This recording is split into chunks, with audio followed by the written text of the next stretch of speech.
देखिए, आज हम लोग पढ़ेंगे वैद्युत धारा और अनुगमन वेग में संबंध। वैद्युत धारा और अनुगमन वेग में संबंध।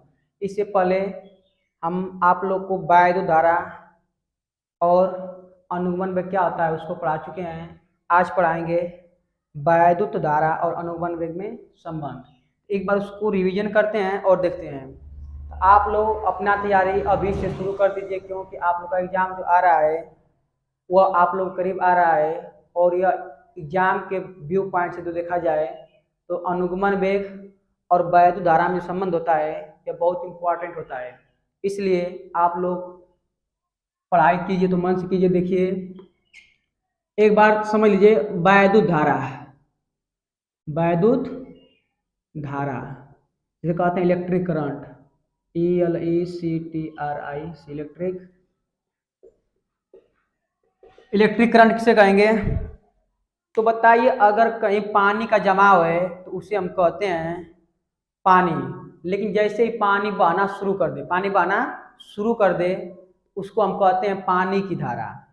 अगर कहीं पर पानी का जमाव है तो उसे कहते हैं पानी, लेकिन अगर वही पानी बहना शुरू कर दे उसे कहते हैं पानी की धारा। ठीक उसी प्रकार अगर कहीं आवेश है, अगर कहीं आवेश है तो उसे कहते हैं विद्युत क्षेत्र। अगर कहीं आवेश है तो उसे कहेंगे विद्युत क्षेत्र। लेकिन जब यही आवेश चलना शुरू कर दें तो उसे कहते हैं विद्युत धारा, उसे कहेंगे विद्युत धारा। तो जो विद्युत धारा होती है यह आवेश के चलने पर ही उत्पन्न होती है। तो आप लोग कह सकते हैं कि यदि आवेश प्रवाहित हो रहा है तो उसे कहते हैं विद्युत धारा।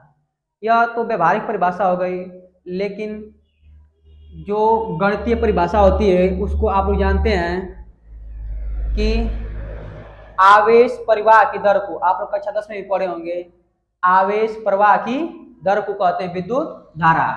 या मान लीजिए कोई चालक तार है, मान लेते हैं कोई चालक तार है, चालक तार है तो इसमें मुक्त इलेक्ट्रॉन पाए जाएंगे। इसमें क्या पाए जाएंगे? मुक्त इलेक्ट्रॉन। जब यह चालक तार है, चालक तार, तो इसमें पाए जाएंगे मुक्त इलेक्ट्रॉन। अब मुक्त इलेक्ट्रॉन किसे कहते हैं? मुक्त इलेक्ट्रॉन, मुक्त इलेक्ट्रॉन किसे कहेंगे? तो आप लोग केमिस्ट्री में पढ़े होंगे कि जो परमाणु होता है, परमाणु के अंदर नाभिक होता है, परमाणु के अंदर नाभिक होता है। नाभिक में होते हैं प्रोटॉन और न्यूट्रॉन। अब प्रोटॉन पर प्लस आवेश होता है, और इसके बाहर वृत्ताकार कक्षाओं में, इसके बाहर वृत्ताकार कक्षाओं में इलेक्ट्रॉन गति करते हैं। इन कक्षाओं का नाम होता है K, L, M, N, O, P, Q। तो बताइए, अगर कोई परमाणु है तो इसमें क्या रहेंगे? इलेक्ट्रॉन रहेंगे, और प्रोटॉन रहेंगे और न्यूट्रॉन रहेंगे। तो परमाणु के अंदर नाभिक में प्रोटॉन और न्यूट्रॉन होते हैं, जबकि उसके बाहरी कक्षाओं में, अब बाहर की जो कक्षा होती है वो कैसी होती है? वृत्ताकार होती है। कैसी होती है? वृत्ताकार। तो बाहर वृत्ताकार कक्षाओं में इलेक्ट्रॉन रहते हैं। इन बाहर वृत्ताकार कक्षाओं में क्या रहेंगे? इलेक्ट्रॉन। अब क्या करेंगे? गति करेंगे। और इससे पहले आप लोग को बताए हैं प्रोटॉन पर प्लस आवेश होता है, जबकि इलेक्ट्रॉन पर माइनस आवेश होता है। प्रोटॉन पर प्लस आवेश और इलेक्ट्रॉन पर क्या होता है? ऋण आवेश। और यह भी जानते हैं कि एक प्लस आवेश दूसरे माइनस आवेश क्या करता है? आकर्षित करता है। एक दूसरे को क्या करेंगे? आकर्षित करते हैं। एक प्लस आवेश और एक माइनस आवेश एक दूसरे को आकर्षित करते हैं। तो बताइए, जो नाभिक है इसमें प्रोटॉन है। अब प्रोटॉन पर कौन सा आवेश होगा? प्लस आवेश। जब प्लस आवेश होगा तो यह वैद्युत बल लगा रहा होगा, इस इलेक्ट्रॉन पर भी, इस इलेक्ट्रॉन पर भी, इस इलेक्ट्रॉन पर भी और इस इलेक्ट्रॉन पर भी। तो बताइए, सबसे कम बल इसका किस पर लग रहा होगा? सबसे बाहरी इलेक्ट्रॉन पर। क्योंकि जब चुंबक लेंगे आप, जैसे दूरी अधिक रहेगी तो चुंबकीय बल कम लगता है, लेकिन अगर चुंबक की दूरी घटा दी जाए तो बल का लगेगा अधिक। तो उसी प्रकार देखिए, जो इलेक्ट्रॉन नाभिक के करीब होगा उस पर बल का लगेगा कम, अधिक लगेगा, लेकिन नाभिक का बल सबसे कम कहाँ लगेगा, बाहरी कोश की इलेक्ट्रॉन पर। तो मुक्त इलेक्ट्रॉन आप लोग कह सकते हैं कि कोई भी धातु हो तो धातु में परमाणु पाए जाते हैं। अब परमाणु के अंदर, परमाणु में इलेक्ट्रॉन वृत्ताकार कक्षाओं का करते हैं, गति करते हैं। तो सबसे बाहरी कक्षा में उपस्थित इलेक्ट्रॉन पर लगने वाला नाभिक का आकर्षण बल का होता है, कम होता है। नाभिक का आकर्षण बल कम होता है। और जब नाभिक का आकर्षण बल कम होगा तो जब इसको ऊर्जा हम देंगे तो इलेक्ट्रॉन बाहर निकल जाएगा। ऊर्जा का मतलब या तो उसको रगड़ देंगे, जब रगड़ते हैं तो गर्म होता है, और गर्म मतलब ऊर्जा पाएगा। तो या तो रगड़ कर देंगे या तो फिर उसको ताप बढ़ा देंगे। ऊर्जा हम देखिए दो प्रकार से दे सकते हैं, या तो ताप बढ़ाकर या तो गर्म करके। एक मिनट रुकिए। देखिए मुक्त इलेक्ट्रॉन किसे कहेंगे, यदि कोई धातु हो तो धातु आप लोग जानते हैं 100% 90% धातु जो होते हैं वो ठोस अवस्था में पाए जाते हैं। किस अवस्था में पाए जाएंगे, ठोस अवस्था में। अधिकतम धातुएं किस अवस्था में पाई जाती हैं, ठोस अवस्था में। तो धातु के अंदर इलेक्ट्रॉन वृत्ताकार कक्षाओं में गति करते हैं। तो जो इलेक्ट्रॉन सबसे बाहरी कक्षा में होता है उस पर नाभिक का आकर्षण बल सबसे कम होता है। जो इलेक्ट्रॉन नाभिक से दूर होता है, दूर का मतलब सबसे बाहरी कक्षा में होगा, उस पर नाभिक का आकर्षण बल का लगता है कम। और जब इस पर नाभिक का आकर्षण बल कम लगेगा, जैसे इसको ऊर्जा देंगे ये अपनी कक्षा छोड़कर बाहर चला जाएगा, जिसे हम कहते हैं मुक्त इलेक्ट्रॉन। क्या कहते हैं, मुक्त इलेक्ट्रॉन। तो अगर कोई चालक तार है तो उसमें पाए जाते हैं मुक्त इलेक्ट्रॉन पाए जाते हैं। अगर कोई चालक तार है तो उसमें मुक्त इलेक्ट्रॉन पाए जाते हैं। तो यह चालक तार है, इसमें पाए जाएंगे मुक्त इलेक्ट्रॉन। तो अगर मुक्त इलेक्ट्रॉन इस चालक तार के अनुप्रस्थ काट के क्षेत्रफल, अनुप्रस्थ काट का मतलब देखिए, अगर कोई वृत्ताकार या बेलनाकार वस्तु है तो जो यह भाग होता है इसी को बोलते हैं परिच्छेद का क्षेत्रफल या अनुप्रस्थ काट का क्षेत्रफल। तो इस चालक तार के अनुप्रस्थ काट के क्षेत्रफल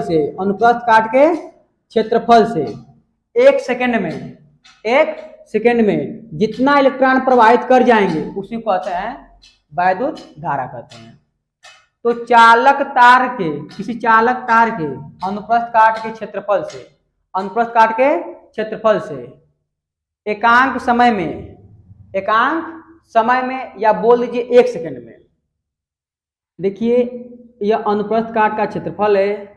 अगर 1 सेकेंड लीजिए, अगर आप लोग 1 सेकेंड में जितना आवेश इससे प्रवाहित हो जाएगा उसी को कहेंगे विद्युत धारा। आई इसको दिखाते हैं आई से। आई बराबर क्या होता है, Q/T। इसका मतलब समझिए, आवेश प्रवाह की दर का मतलब होता है 1 सेकेंड। क्या होता है, 1 सेकेंड। इसे मान लीजिए T समय में आवेश क्यों प्रवाहित हुए हैं, तो हमको कितना सेकंड का लेना है, 1 सेकंड का। तो बताइए 5 कलम का मूल्य 50 रुपया है, तो 1 कलम का मूल्य कितना होगा, 50/5 10 रुपया। उसी प्रकार T समय में क्यों आवेश गए हैं तो 1 सेकंड में कितना जाएंगे, Q/T। तो 1 सेकंड को कहते हैं विद्युत धारा। 1 सेकंड में प्रवाहित आवेश को कहते हैं विद्युत धारा। इसको दिखाते हैं आई से, इसको दिखाएंगे आई से।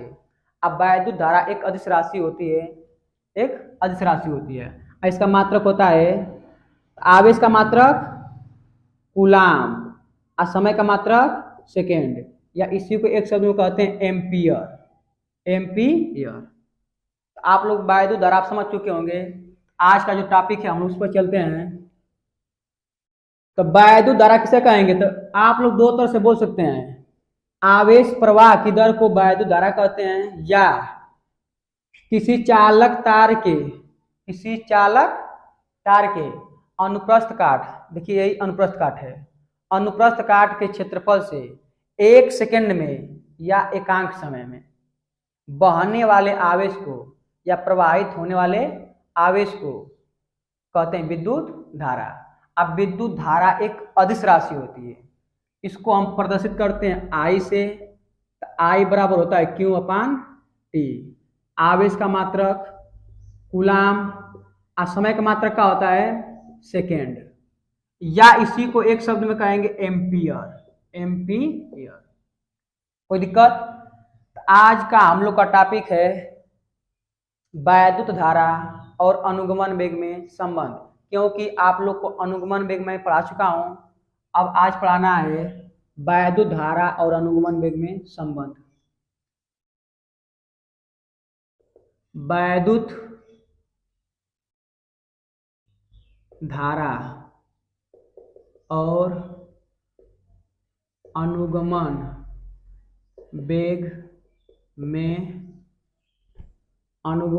में संबंध। Relation between electric current and drift velocity. RELATION। Relation between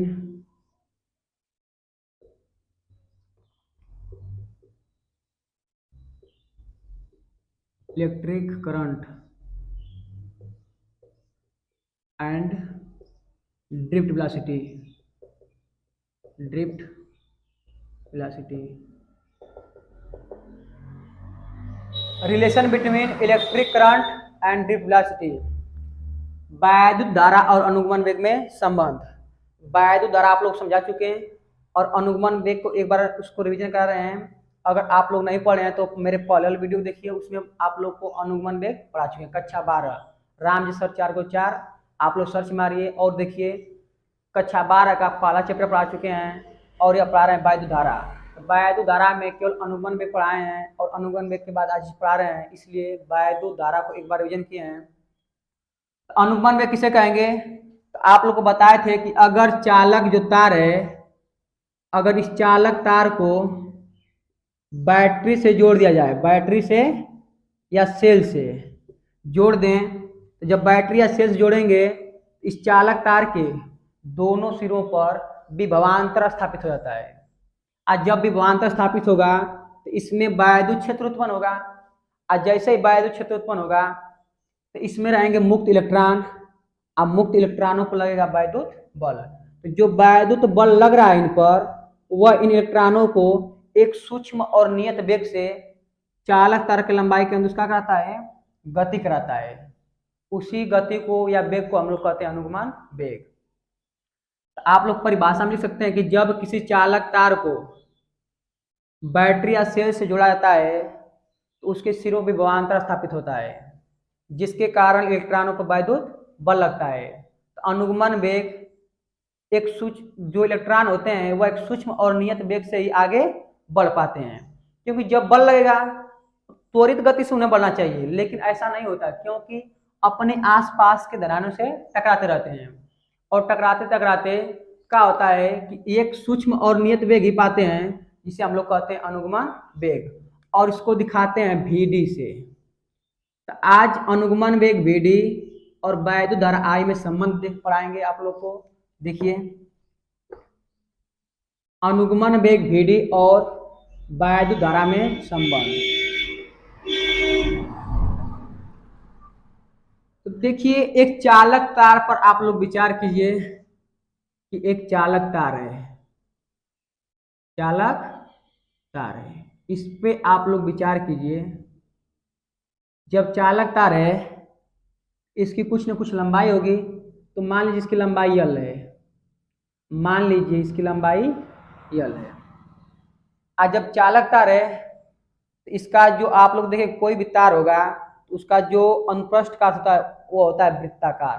क्या होता है? वृत्ताकार। इसका कुछ न कुछ क्षेत्रफल होगा, उसको मान लीजिए A। इस चालक तार पर आप लोग विचार कीजिए, इसकी कुछ न कुछ लंबाई होगी, इसके अनुप्रस्थ काट का क्षेत्रफल होगा। आज जब चालक तार बोल रहे हैं तो इसमें मुक्त इलेक्ट्रॉन होंगे, तो इसमें मान लीजिए मुक्त इलेक्ट्रॉन है। अब मुक्त इलेक्ट्रॉन है तो जब इन्हें बैटरी से हम जोड़ देंगे या सेल से, तो यही मुक्त इलेक्ट्रॉन अनुगमन वेग vd से क्या करेंगे, चालक की लंबाई के अनुदिश गति करेंगे। तो आप लोग थ्योरी में कुछ देखिए, जब भी आप लोग निगमन कीजिए किसी सूत्र का, तो जो आप बना रहे हैं चित्र आज जो किए उसी के बारे में कुछ लिख दीजिए। इससे एग्जामिनर प्रसन्न होता है और नंबर देता है। देखिए क्या लिखेंगे, विचार क्या किए हैं कि एक चालक तार है जिसकी लंबाई L और अनुप्रस्थ काट का क्षेत्रफल A है, और मान लीजिए कि इसके एकांक आयतन में, इसके एकांक आयतन में मुक्त इलेक्ट्रॉनों की संख्या n है। एकांक आयतन में मुक्त इलेक्ट्रॉनों की संख्या कितनी है, n है। आयतन में एकांक आयतन में मुक्त इलेक्ट्रॉनों की संख्या कितनी है, n है। तो इतना लिख दे रहे हैं, आप लोग एक बार देख लीजिए इसको। तो क्या लिखेंगे, या अपने से आप लोग लिख सकते हैं कि जब माना L लंबाई का कोई चालक तार है जिसके अनुप्रस्थ काट का क्षेत्रफल A है, जब इस चालक तार को किसी बैटरी या सेल से जोड़ दिया जाता है, एक बार और लिख लीजिए इसमें कि इसमें मुक्त इलेक्ट्रॉनों की संख्या एकांक आयतन में n है। एकांक आयतन में मुक्त इलेक्ट्रॉनों की संख्या n है। देखिए आप लोग थ्योरी लिख सकते हैं कि माना एक चालक तार जिसकी लंबाई L अनुप्रस्थ काट का क्षेत्रफल A है और इसमें मुक्त इलेक्ट्रॉनों की संख्या n है। मुक्त इलेक्ट्रॉनों की संख्या n है। एकांक आयतन में मुक्त इलेक्ट्रॉनों की संख्या n है। देखिए आप लिख रहे हैं, माना L लंबाई का चालक तार है जिसके परिच्छेद का क्षेत्रफल A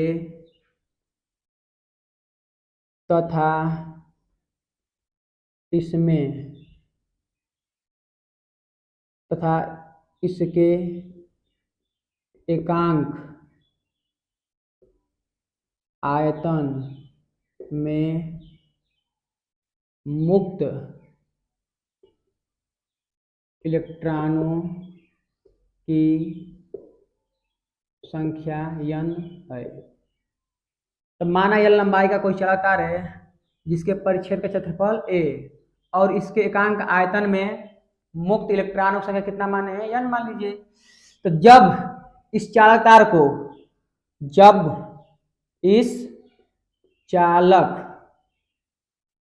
तार को बैटरी या सेल से जोड़कर दोनों सिरों पर विभवांतर स्थापित किया जाता है तो मुक्त इलेक्ट्रॉन अनुगमन वेग v∞d से लंबाई के अनुदिश गति करने लगते हैं। फलस्वरूप धारा बहने लगती है। जब किसी चालक तार को बैटरी से जोड़कर दोनों सिरों पर विभवांतर स्थापित करते हैं तो जो मुक्त इलेक्ट्रॉन होंगे वो अनुगमन वेग vd से चालक के लंबाई के अनुदिश गति करने लगते हैं, फलस्वरूप धारा बहने लगती है। आप लोग इतना लिख लेंगे। जब आप लोग इतना लिखेंगे तब इसके बाद आप चलते हैं थ्योरी पर। तो आप लोग इतना रफ लीजिए, तो इसको मिटा रहे हैं क्योंकि जगह की कमी है। मिटा दे इसको। देखिए, अब बताइए, अगर मान लीजिए कोई यही चालक तार ले रहे हैं, थोड़ा इसको जूम कर रहे हैं, यह चालक तार है।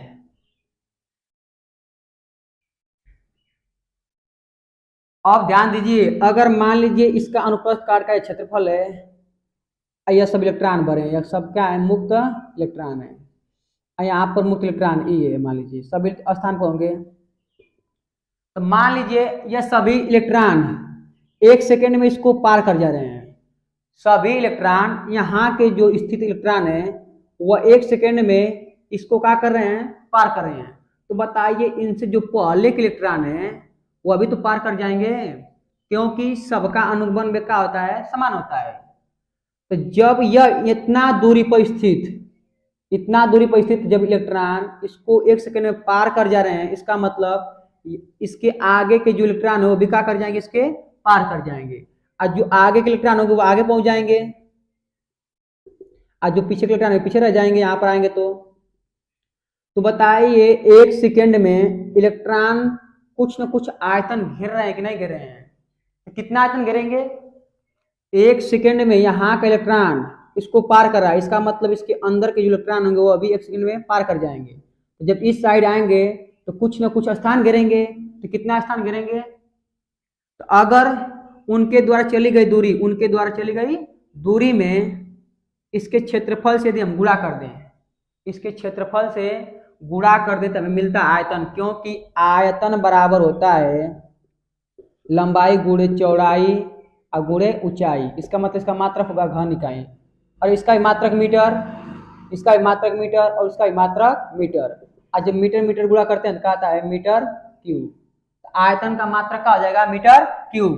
तो बताइए, इसके परिच्छेद का क्षेत्रफल ए है, यदि दूरी से गुणा कर दे इसमें, तो बताइए क्षेत्रफल का मात्रक होता है वर्ग मीटर और दूरी का मात्रक होता है मीटर। जब गुणा करेंगे आएगा मीटर क्यूब।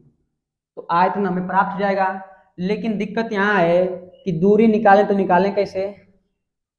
तो बताइए, यदि कोई वाहन है उसका वेग जो है वह 5 मीटर प्रति सेकेंड है, किसी वाहन का वेग 5 मीटर प्रति सेकेंड, इसका यह मतलब हुआ कि वह वाहन 5 मीटर पर सेकेंड का मतलब यह हुआ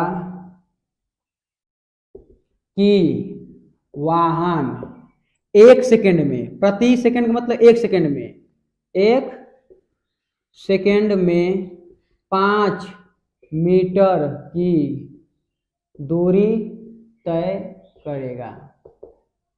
अगर किसी वाहन का वेग मान लीजिए 10 मीटर प्रति सेकेंड है, 10 मीटर प्रति सेकेंड, इसका मतलब प्रति का मतलब 1 होता है, 1 सेकेंड में कितना दूर तय करेगा, 10 मीटर।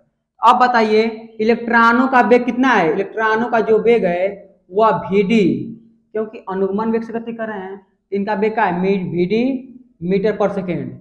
इसका मतलब यह हुआ कि 1 सेकेंड में VD मीटर दूरी तय कर रहे हैं।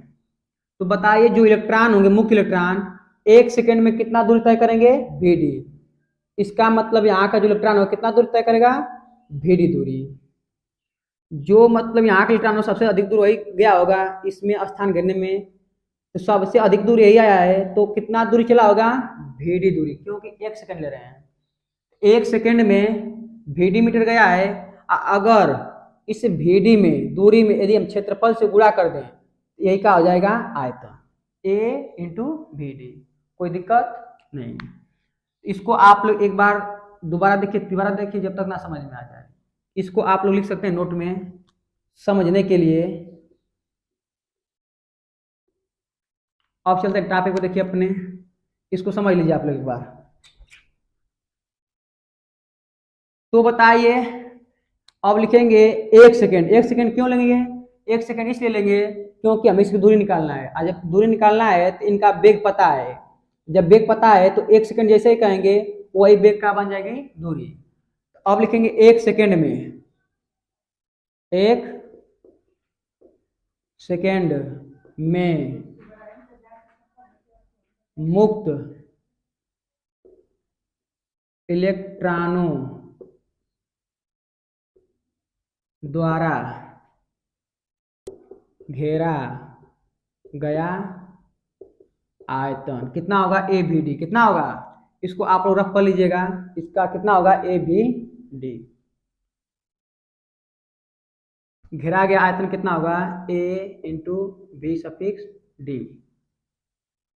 चूंकि लिखाए हैं कि इसके एकांक आयतन में, इसके एकांक आयतन में, एकांक आयतन में मुक्त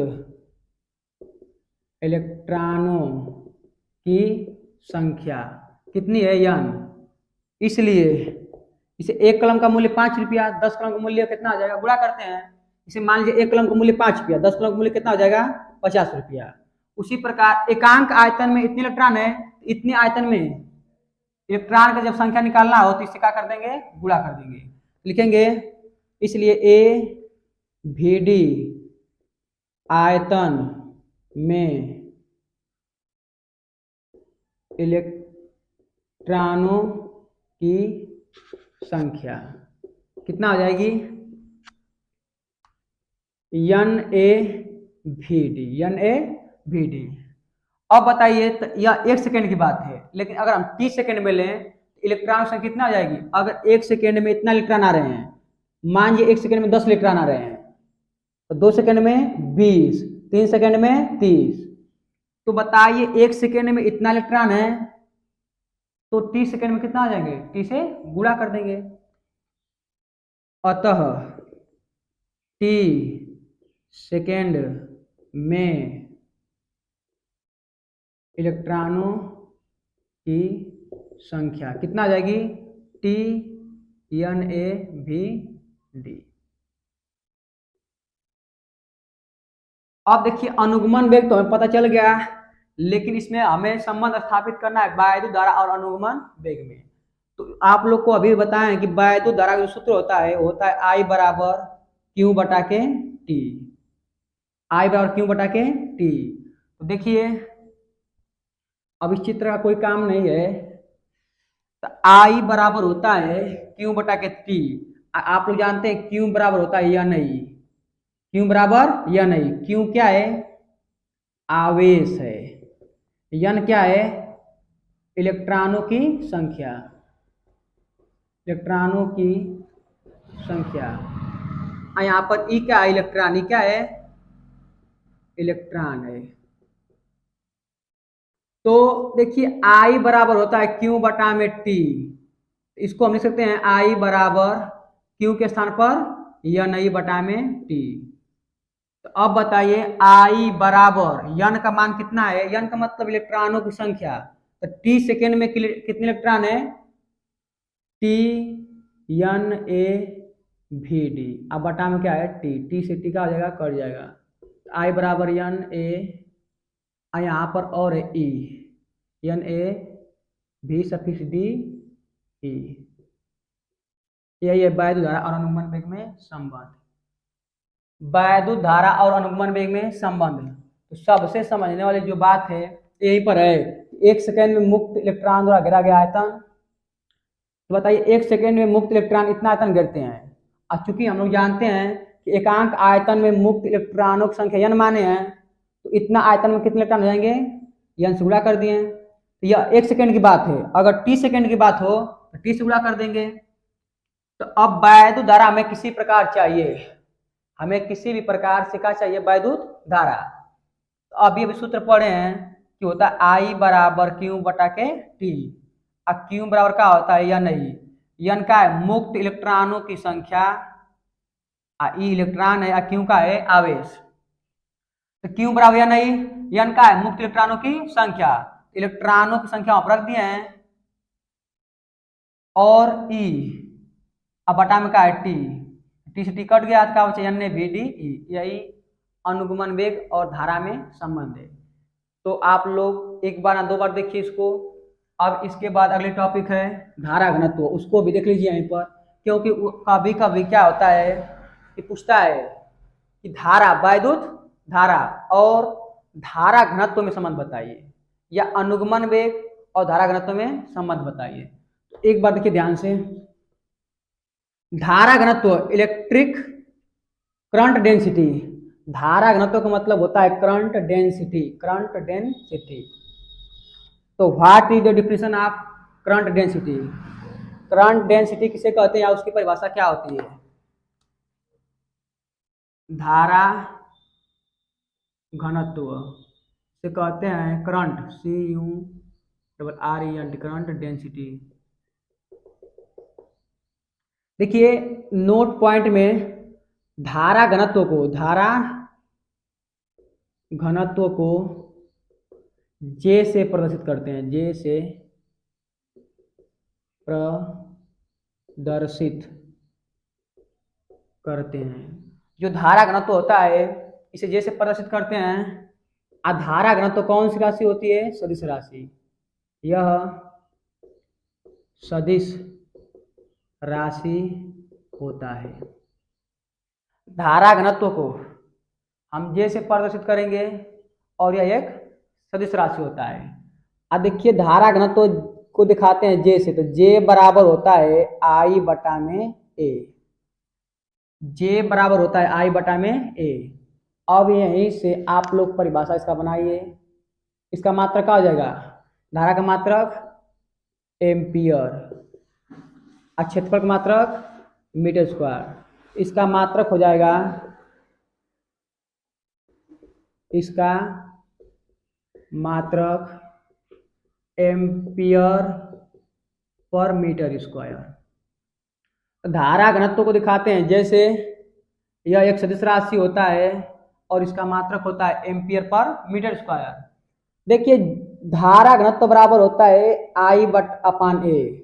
I का है वैद्युत धारा, A का है परिक्षेत्र का क्षेत्रफल। अगर A बराबर कर दें 1 वर्ग मीटर तो बताइए J बराबर किसके हो जाएगा? I के। अगर A का मान कर दें 1 वर्ग मीटर तो जो J है वो I का हो जाएगा बराबर। तो परिभाषा बोल सकते हैं कि किसी चालक तार के एकांक क्षेत्रफल से, एक का मतलब होता है एकांक, एकांक क्षेत्रफल से अभिलंबवत, एकांक क्षेत्रफल के अभिलंबवत बहने वाली धारा को बोलते हैं धारा घनत्व। एक बार और सुनिए, यदि इसका क्षेत्रफल कर दे 1 वर्ग मीटर तो किसका क्षेत्रफल है? चालक तार का। तो चालक तार के एकांक क्षेत्रफल से बहने वाली अभिलंबवत धारा को कहते हैं धारा घनत्व। इसको दिखाते हैं जैसे। अब धारा घनत्व और अनुगमन वेग में संबंध देखिए। धारा घनत्व और अनुगमन वेग में संबंध, तो देखिए J बराबर क्या होता है? I upon A। हम लोग अभी पढ़े हैं J बराबर I का मान NA V सफिक्स DE बटा में A, पढ़े हैं I बराबर NA VDE। तो A से A का आ जाएगा कैंसिल, तो J बराबर NVDE। यही अनुगमन वेग और धारा में संबंध है। आज के लिए इतना ही काफी है। जय हिंद, जय भारत।